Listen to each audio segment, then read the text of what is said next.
Olá, seja muito bem-vindo, muito bem-vinda. Aqui é o Nada Trivial. Às terças-feiras, você se prepare para a sua dose de neurociência na veia, aqui no Nada Trivial, que é o nosso quadro onde a gente trata de temas de neurociência de forma mais aprofundada, para a gente que quer realmente entender esses meandros do funcionamento do sistema nervoso. E como eu prometi na semana passada, quando a gente estava falando de sinapse, não viu o vídeo sobre sinapses? Então, já se prepara, porque para entender esse tem que ter entendido aquele anterior, né. Então volta lá, assiste o outro, depois vem para cá, porque é fundamental que você compreenda de onde eu estou partindo para falar desse tema que parece um nome bem estranho, mas nós vamos falar sobre segundos, terceiros, quartos mensageiros aqui dentro do sistema nervoso, que é uma coisa muito interessante para a gente compreender, que mostra justamente a gente começa a encostar naquilo que é a alta complexidade do sistema nervoso. Muita gente tem dificuldade de entender como é que neurônios, como é que circuitos de neurônios elétricos podem ser tão complexos assim, a ponto de dar conta da mente humana, do pensamento humano, da personalidade, da abstração. Sempre vem essa pergunta é muito recorrente. Toda vez que eu estou dando aula, em todos os cursos presenciais, essa pergunta vem: "Carla, como é que essa estrutura que você está mostrando aí, essas células, né, que produzem essa comunicação, como é que isso dá conta da complexidade da mente humana, do comportamento humano e tal?".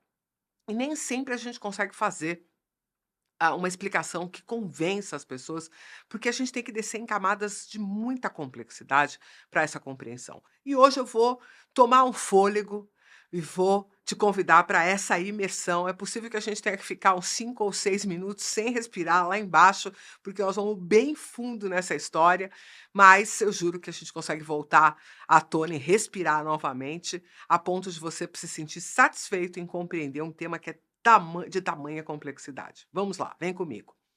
Como eu te disse no vídeo passado, existe um determinado momento ali na transmissão sináptica, que é o fenômeno que acontece na sinapse, em que uma substância química é liberada por um neurônio. Ela se difunde no meio aquoso ali da sinapse, então ela, vamos dizer assim, ela nada, né, não tem uma coisa direcionada. Pra usar o verbo nadar ou qualquer verbo que coloque alguma intencionalidade atrapalha nosso raciocínio, porque isso se dá por uma difusão simples, né, de moléculas.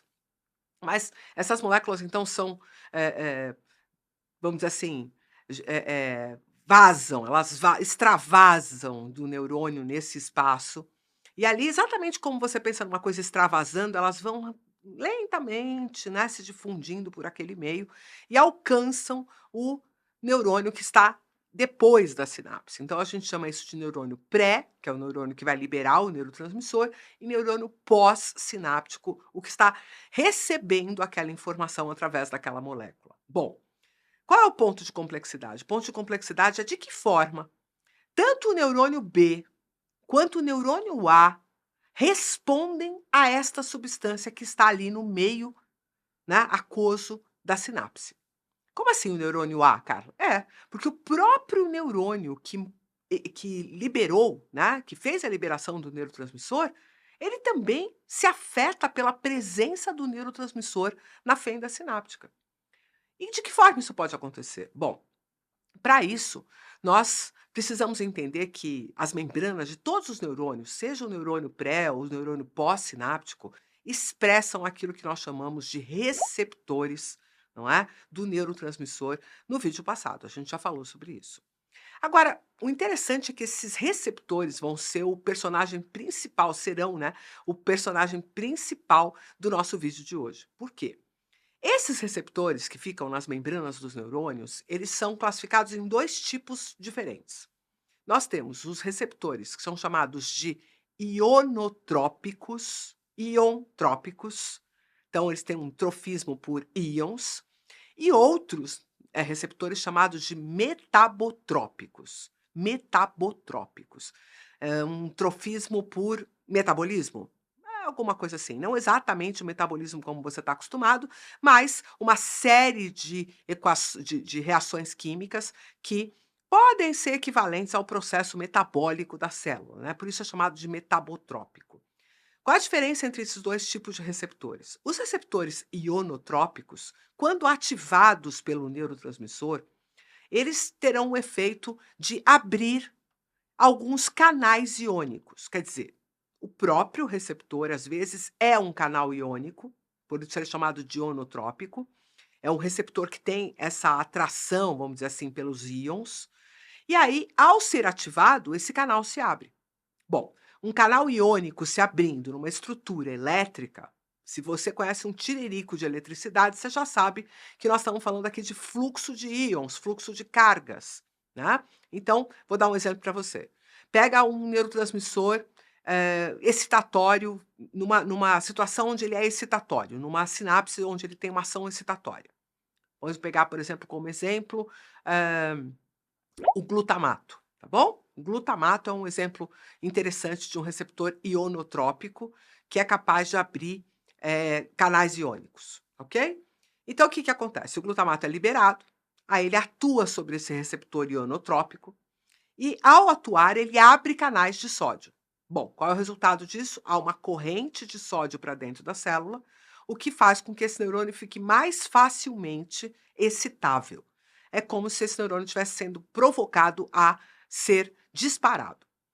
Nós vamos ter também receptores ionotrópicos cujo fenômeno, quer dizer, a abertura do canal, faz o efeito contrário. Por exemplo, se a gente favorecer a abertura de canais de cloro, o cloro é um íon negativo. O íon cloro, de uma certa forma, anula a potência do sódio, formando sal, NaCl, sal de cozinha. Então, se você abrir canal de cloro, o que você vai fazer é inibir a ação deste neurônio. Então, aqui você tem 2 exemplos de receptor ionotrópico que vai produzir efeitos distintos no neurônio, porém, ele próprio é o canal iônico. Quer dizer, o efeito da ativação desse neurônio desse receptor, desculpa, é exclusivamente a abertura de canais para modificar a atividade elétrica daquele neurônio de forma direta. O outro lado da história é bem mais complicado, porque no outro lado da história a gente tem os receptores metabotrópicos. E o que que acontece com o receptor metabotrópico? Ele recebe a ativação do neurotransmissor, então ele recebe a ligação do neurotransmissor, e ao invés dele próprio agir permitindo mudanças elétricas no neurônio, o que seria ou uma excitação ou uma inibição do neurônio, como a gente acaba de ver no receptor ionotrópico, aqui nós vamos ter uma cadeia de eventos químicos que ocorrem, especialmente através dessas moléculas que a gente chamou de segundos, terceiros, quartos mensageiros. Então funciona mais ou menos assim. Vamos pegar ali uma adrenalina, ou vamos pegar uma própria dopamina. A dopamina é um bom exemplo para isso, porque a dopamina vai ter receptores metabotrópicos do tipo excitatório e receptores metabotrópicos do tipo inibitório. Então, vem entender isso aqui rapidinho usando a dopamina como exemplo. Se você pegar e liberar a dopamina em uma sinapse em que haja prevalência de receptores do tipo D1 ou D5, que a gente chama de família D1, tá começando a complicar, né? Mas a família D1 é o D1 e o D5. Porque primeiro foi descoberto o D1, aí se caracterizou o efeito do D1, depois se descobriu o D5, que era muito parecido com o D1. Então, agruparam o D1 no D5, né? O D5 no D1, quer dizer. E esses receptores D1 e D5, qual é o efeito deles? Eles são excitatórios. Então, eles aumentam a produção de uma molécula chamada AMP cíclico. AMP cíclico. A sigla é AMP com um Czinho pequenininho. E o que faz o AMP cíclico? O AMP cíclico é um poderoso agente que destrava uma porção de cascatas em efeito dentro desse neurônio. Então, quando você tem um receptor metabotrópico que produz, por exemplo, AMP cíclico, todas e quaisquer reações químicas que derivam da ação do AMP cíclico serão ativadas. Então, a diferença é que, enquanto aqui no receptor ionotrópico a ação ia ser focal apenas na atividade elétrica do neurônio, quando você está diante de um receptor metabotrópico, as reações em cadeia que podem ser provocadas são inúmeras e atingem até mesmo síntese proteica, alteram toda a dinâmica dos próprios receptores, a síntese do próprio neurotransmissor, porque Você vai ter efeitos tanto na pré quanto na pós-sináptica, na pró-sinapse, que regulam a atividade desse neurônio e que sim, podem provocar aumento da atividade elétrica, mas podem provocar muito mais coisas, como segundos ou terceiros ou quartos efeitos daquele neurotransmissor. Porque o AMP cíclico pode ativar uma outra molécula, pode ativar uma outra molécula, pode ativar uma outra molécula que vai gerar um efeito lá no DNA do neurônio, no fim dessa fila. Então vai ter muitos, elementos aqui no telefone sem fio, vamos dizer assim, transmitindo essa informação até chegar num efeito final. E veja, não é um único efeito, é uma cascata de efeitos. Então, uma ação de dopamina em um neurônio não obrigatoriamente vai fazer com que aumente ou diminua a atividade elétrica, mas pode fazer muito mais coisa. Bom, a própria dopamina, quando atua em receptores da família D2, que contém o D2, o D3 e o D4, como receptores dopaminérgicos, terá um efeito contrário. Ela vai diminuir a produção de AMP cíclico. E justamente por isso, vai ter uma ação inibitória sobre aquele neurônio. E todas as outras consequências de você diminuir a quantidade de AMP cíclico dentro de um neurônio, que serão todas aquelas vias que, no caso anterior, estariam estimuladas, aqui podem estar inibidas. E não obrigatoriamente essas vias são iguais em todos os neurônios. Você pode ter neurônios com vias metabólicas completamente diferentes, produzindo efeitos muito diferentes.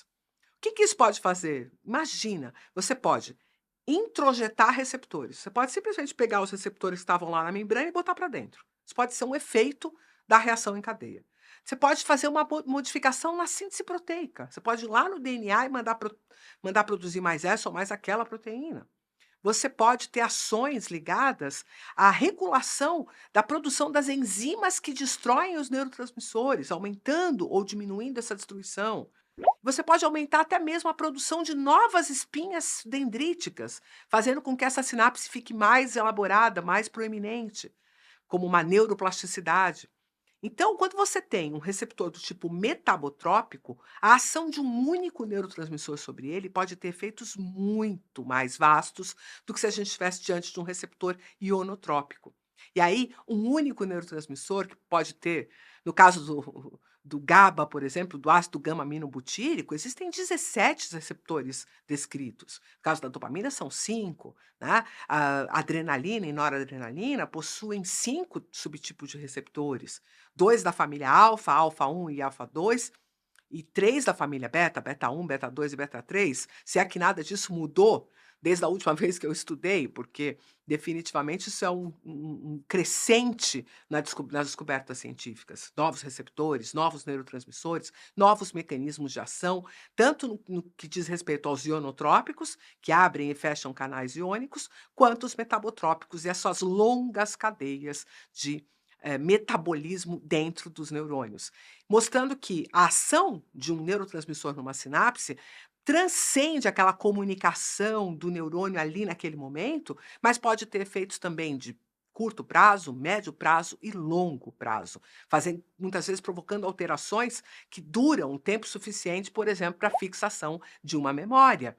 Você já deve estar imaginando, né, que alguns desses fenômenos que geram alterações de médio prazo ou longo prazo podem estar diretamente ligados à formação de novos circuitos.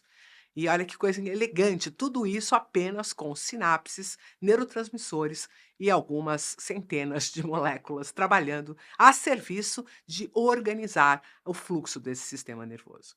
Bem interessante, né? Pensar nessa complexidade que está acontecendo apenas na comunicação entre os neurônios. Muitas pessoas andam me perguntando, inclusive por aí, né, nos comentários aqui do Nada Trivial e também nas redes sociais, como é que eu faço para aprender neurociência, né? Já visto que parece tão complexa. Então, eu queria te fazer um convite especial hoje. Se você conhece já o Instituto Conectomos, que é o instituto do qual eu faço parte, é o lugar onde eu dou aula. Eu dou aula no Instituto Conectomos e na Faculdade de Ciências Médicas da Santa Casa de São Paulo. Os outros cursos, que às vezes eu dou uma aula aqui, outra colar, é um curso que a gente apenas tem uma aula disponível. Isso eu não considero que eu seja professora, porque para ser professor você tem que estar perto do aluno, você tem que tirar a dúvida, você tem que realmente acompanhar o aprendizado do aluno, né? E no Instituto Conectomos, a gente tem um curso chamado Neurociência Garantida para Todos. Eu vou colocar o QR Code aqui nesse vídeo para você conhecer esse produto. Por quê? Ele é um produto muito especial. Além de ter conteúdos bem mais aprofundados do que esse que a gente consegue fazer aqui num canal de YouTube, né, dado o tempo que a gente tem para, inclusive, se dedicar às gravações, né, a gente também consegue fazer tutorias ao vivo a cada 15 dias com os alunos desse curso. Por isso que a gente chama de neurociência garantida, porque a gente realmente acredita que nesse formato, com as videoaulas, mais o acompanhamento a cada 15 dias comigo, diretamente comigo, e para sempre, tá, porque se você se inscreveu em alguma turma do Neurociência Garantida para Todos, você vai poder participar de todas as tutorias, enquanto eu estiver fazendo essas tutorias, né, para as mais diferentes turmas desse curso, eu tenho certeza que você vai conseguir chegar nesse aprendizado, nessa complexidade que você deseja, tá.